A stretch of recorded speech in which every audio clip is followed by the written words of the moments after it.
Okay, welcome back everybody. We're moving on to the worked examples section of summation.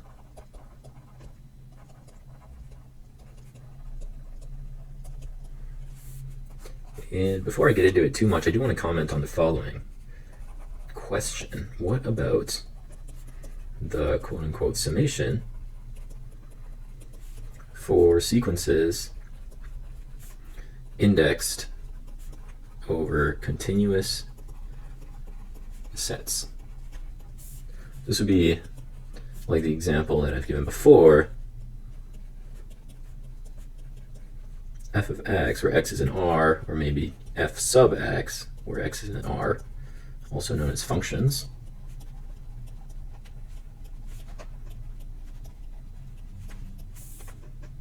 Well, in this case, the summation, I'll use the sigma notation here still, and if I write x and r here, f of x, you should really interpret this as an integral. So rather than writing it as x and r, we can say we have an integral over the range of r, f of x dx.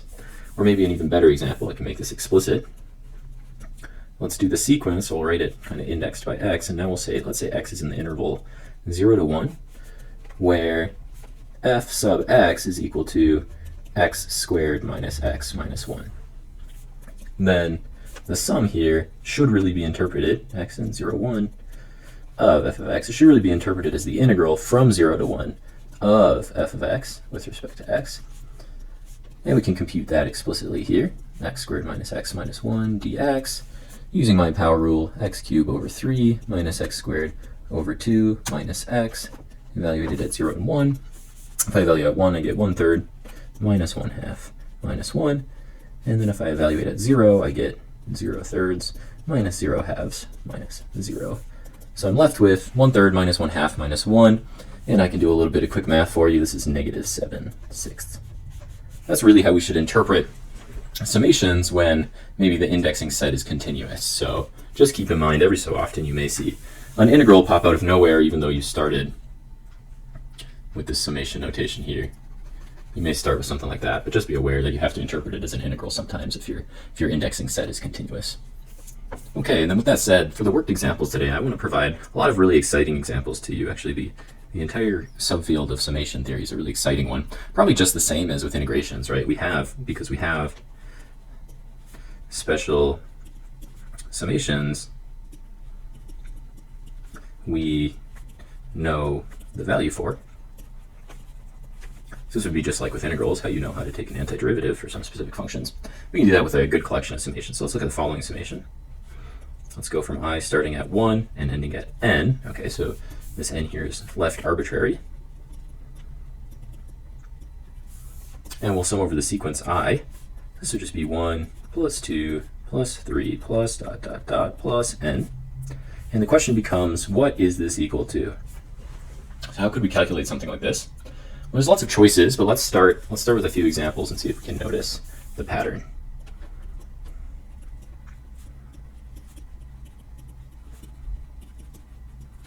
Okay, so our first example would be the n equals 1 case, where our sum is 1, big surprise. Then equals 2 case, our sum will be 1 plus 2, which is 3. Then equals 3 case, 1 plus 2 plus 3 will give me 6. N equals 4 case, 1 plus 2 plus 3 plus 4 gives me 10. Am I noticing any patterns? 1, 3, 6, 10. Well, certainly, the easy pattern to say is, oh, that's a difference of 2, and that's a difference of 3, and that's a difference of 4, which makes a lot of sense, right?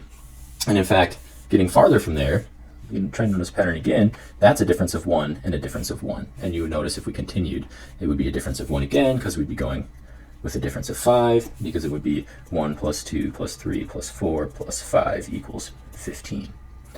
That would be the n equals 5 case. And so I don't know if you ever did this in elementary school, but when you count cases like this with sequences, the number of steps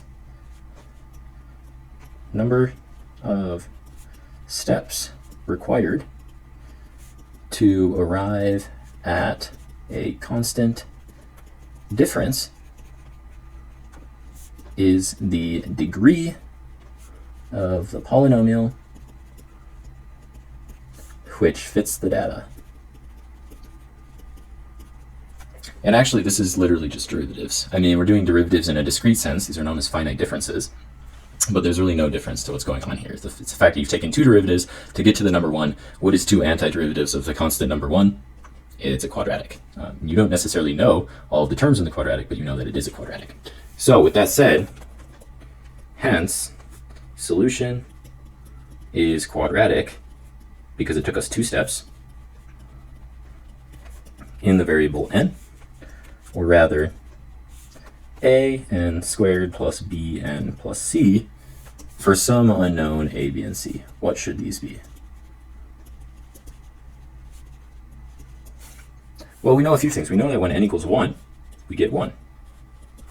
That was right there. Okay, so then a n squared is a 1 squared plus b n plus c has to be equal to 1. When n is 2, we get 2. And so you have a 2 squared, or so we get 3.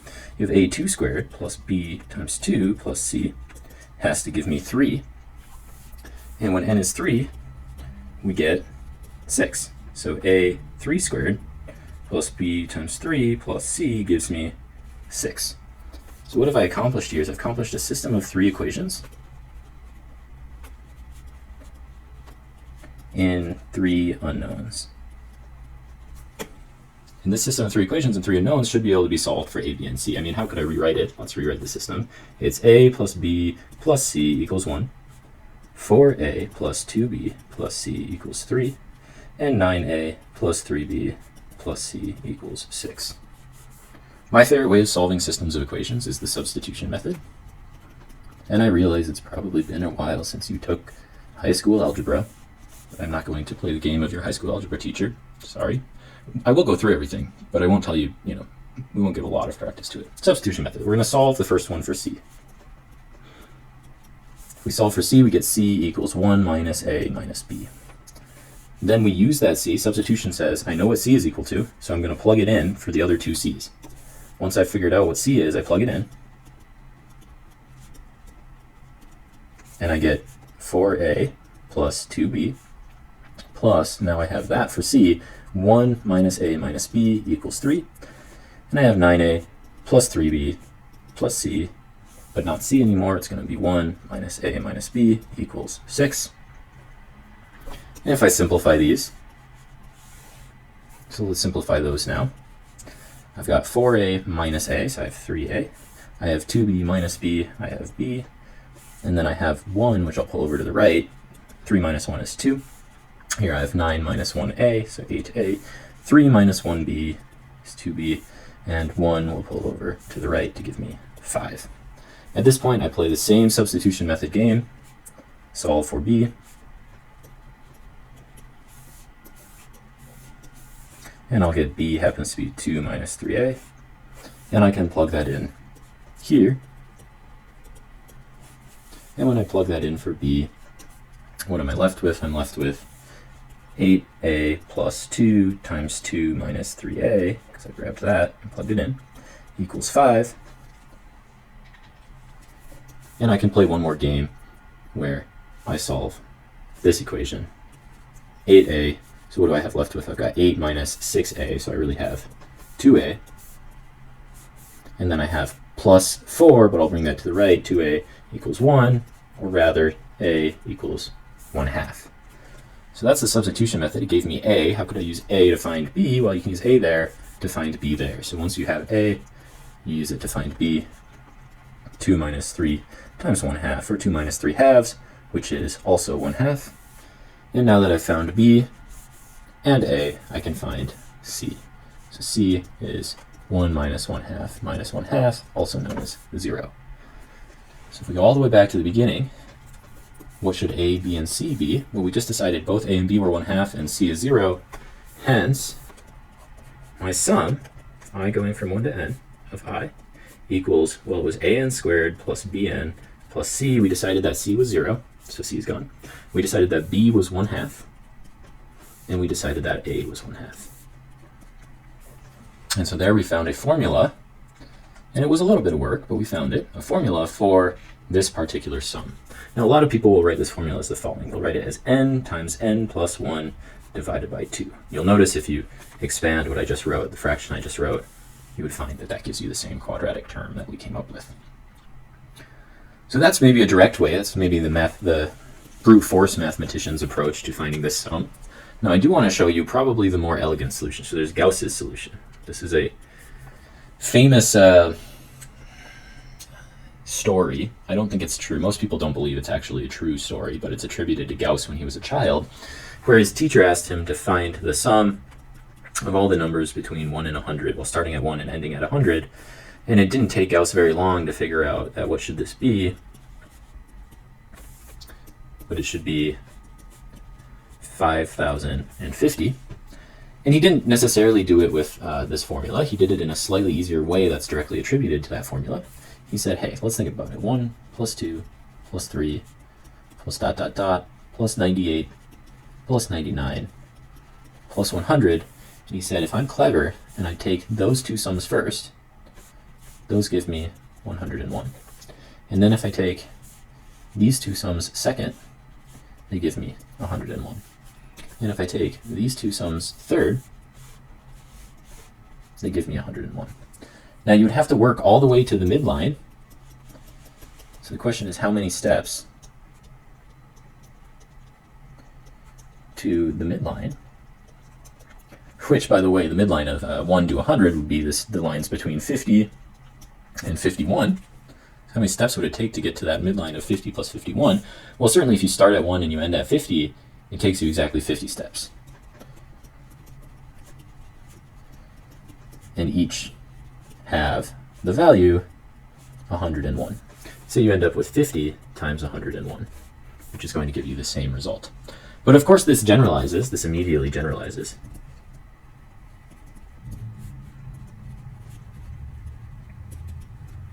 To any number of terms where the midline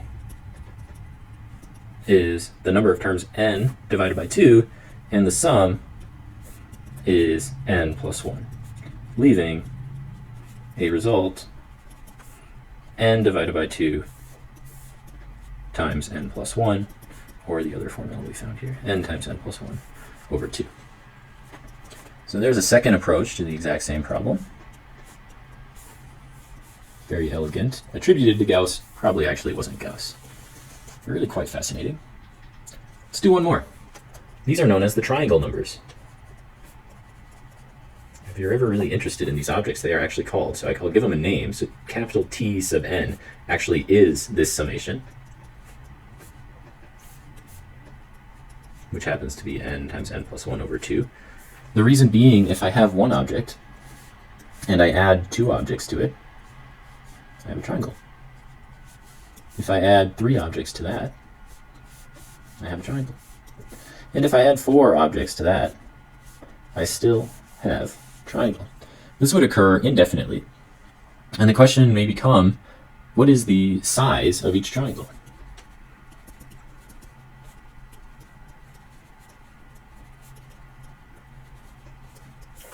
Well, at one triangle, its size is definitely 1. But let's make a bigger triangle. Let's go to 1. Let's make a triangle of length 4, length 4. What we can do to ask ourselves about the size is that this is exactly half of me completing, let's complete a rhombus. I can spell rhombus. I think I spelled that right. Let's complete a rhombus by starting with the 4 here still, but then making 3, and then 2, and then 1. And now I have a rhombus, which is exactly 4 by 4. You know, you could shift it, could immediately shift to a square. That's just 4 tall and 4 wide. And how many entries are in a grid? That's 4 tall and 4 wide. This is just 4 squared, or 16. However, that means that 4 squared is double what we want, because I doubled the triangle I was looking at. And actually, even more than that, I doubled it, but I also double counted the center line. And how many are in the diagonal? 4 entries in diagonal. Minus 4. This was the diagonal. That is to say, our sum, what we want, the triangle numbers, minus n equals n squared. Sorry, double the triangle numbers, minus n equals n squared. So if I rearrange this, what do I get? I get 2 times the triangle number equals n squared plus n. Or, if I divide by 2, that the triangle number is n squared plus n over 2, or equivalently n plus 1 times n over 2. So all sorts of different ways of proving what this lovely sum is equal to that we started with. So let's erase that and replace ourselves with n plus 1 over 2. Really, really fun stuff here. I wish we could spend a lot more time on this sort of stuff this semester. We don't quite, but we get used to, summation and summation notation a little bit. Let's look at another fun example. So let's consider the sum starting, let's use k here, k starting at 1, let's go up to n. I think n's fairly common up there. Then let's say this is x to the k power. And so I'm going to leave x arbitrary. This will be a function of x, okay? It's a function of x. But I'm summing over k. So what does this look like? This looks like, let's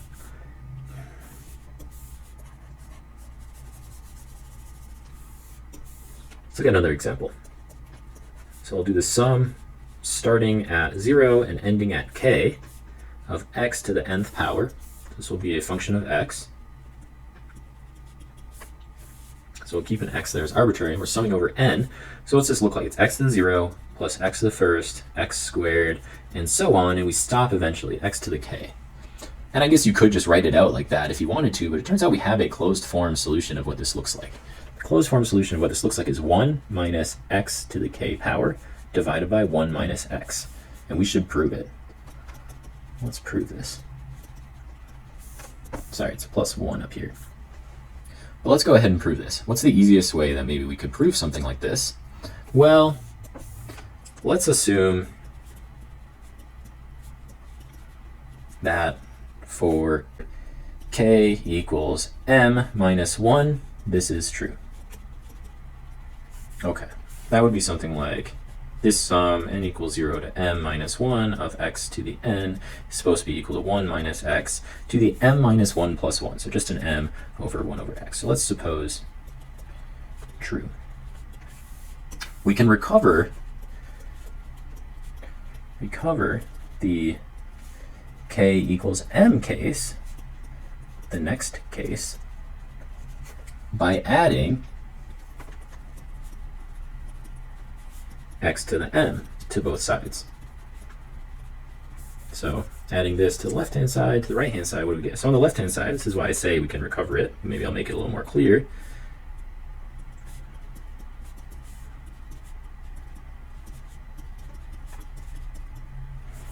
Why on the left-hand side, if I add an m term, does this happen to be equal to the term starting at 0 and ending at m? Well, it's not too hard to see, because if I expand this entire term out, I get x to the 0 plus x to the first plus x squared plus dot dot dot plus x to the m minus 1 plus x to m. And if I expand this term out, then I recover everything except the x to the m, and the x to the m is added on the end for free.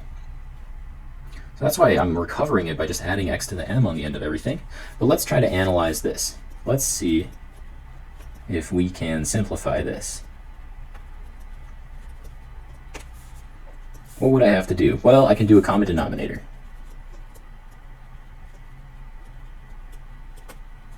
I can do common denominator on this term in particular, multiply it by 1 over x times 1 over x. So what would that look like? So we have 1 over x to the m over 1 over x on the left, but on the right, I'm going to multiply by some common denominators and then distribute my numerator. So I have 1 minus x to the m over 1 minus x, and then my distributed term is going to be x to the m minus x to the m plus 1 divided by 1 minus x. Now I can combine, since my denominators are the same, I can combine everything, and I'm left with 1 minus x to the m plus x to the m minus x to the m plus 1, and the denominator is 1 minus x. Well, these are going to cancel because that was a plus and a minus of the same term, and I'm left with 1 minus x to m plus 1 over 1 minus x. Okay, so this is the formula we want. However, we did make an assumption, right? Let's assume that this was the formula already. So all we've shown, we've only managed to show that if the formula is true once, then it's true for the next case. Okay, that doesn't show that it's true everywhere. We know that if it's true once, it's true for the next case. To get everywhere, to get everything, we note that when k equals 0, we have the sum k starting at, or n starting at 0, up to k, but k was 0, x to n, is only this case, x to 0, which happens to be 1. And then if I use the formula 1 minus x to 0 plus 1 over 1 minus x, this is 1 minus 1 minus x to the 1 divided by 1 minus x, so this is equal to 1 as well. So was it a question right away? Sure, but at least at the very first situation, when k is 0, we know it's true. So k equals 0 is true, and then if we use this, we're going to use this entire piece. So it was true once, the formula is true once, it's true for the next case. That means the next case, k equals 1, is true. But that means that the next case, k equals 2, is true. Because if we know it's true once, we know it's true in the next case. We can do that again, and again, and again, and again. This is something that's normally not taught in a course like this, and I just wanted to teach it for fun. This is called process of proof. It is called mathematical induction. And we've shown, this lovely situation. X to the n going from 0 to k, is equal to 1 minus x to the k plus 1 divided by 1 minus x. That's another nice little summation formula we have. And in fact, this formula gives us a case for when k tends to infinity, also known as the infinite sum. And this will be equal to 1 divided by 1 minus x, so long as the absolute value of x is less than 1. This is because any number with absolute value less than 1 goes to 0 as we take infinitely many powers of it. So that term, x to k minus 1, as long as x was less than 1 in magnitude, will tend to 0 as that k gets larger and larger. And so we have a nice little formula here. This is called the geometric series. And it's a very nice formula that we see over and over and over again. However, let's suppose that maybe you didn't know this about the geometric series. Maybe you didn't want to go through the work of showing my mathematical induction proof of the other case. And let's derive this another way.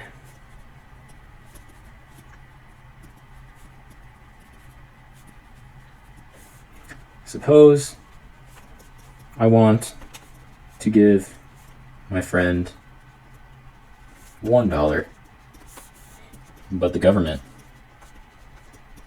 taxes it at X%. My friend only receives 1 minus 0.0x dollars. Whatever that percent is, 0.0x. My friend is only receiving that much money. So I give 0.0x dollars more. Okay, so now my friend gets 1 plus 0.0x, but the government taxes this at 0.0x%. So my poor friend is still losing 0.0x times what I just gave. if I work this out, what are my terms here? I have a 1 minus 0.0x plus 0.0x, so that term's gone, thankfully, minus 0.0x squared. But unfortunately, this is still less than the $1 that I wanted to give my friend. How much money must I give my friend so that he receives exactly $1 after taxes? Well, you can imagine I could continue this process. So I already gave 0.0x more, and it turned out that he still lost 0.0x squared. So continue process. We'll say this is the I pay. This is the he receives. I pay $1, he receives 1 minus 0.0x. If I pay $1 plus 0.0x, he receives 1 minus 0.0x squared. If I pay $1 plus 0.0x plus 0.0x squared, he receives, you go through the work, you find out that he receives it cubed, and so on.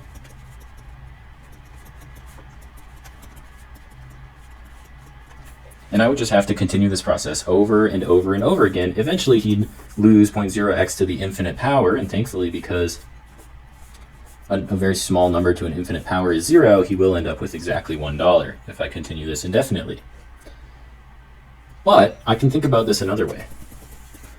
I'm giving my friend $1 plus some amount, call it y, and the government is going to tax that. 1 minus 0.0x is what my friend will receive. So this is, I give, he receives. So I would like my friend to receive $1, so I'm going to give more than $1 by some amount, and the government is going to take 0.0x away from what I give. Well, all I have to do to find y, I just have to solve for it. Well, you divide by 1 minus 0.0x, and we get that 1 minus 0.0x. We get that 1 plus y is 1 divided by 1 minus 0.0x, or in other words, the extra, right, the extra that I have to give, or the total that I have to give, is 1 plus y, and the total is exactly the geometric series for this 0.0x that we saw. Because what is this? That is the geometric series for 0.0x.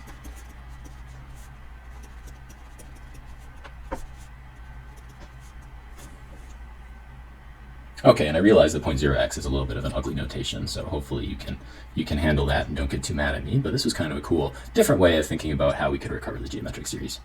Anyway, the video has kind of been going on long. I just wanted to give an example of all sorts of summations. These are really cool objects, and we will be using them the rest of the semester. So I'll see you in the next class where we're talking about vector spaces. Bye.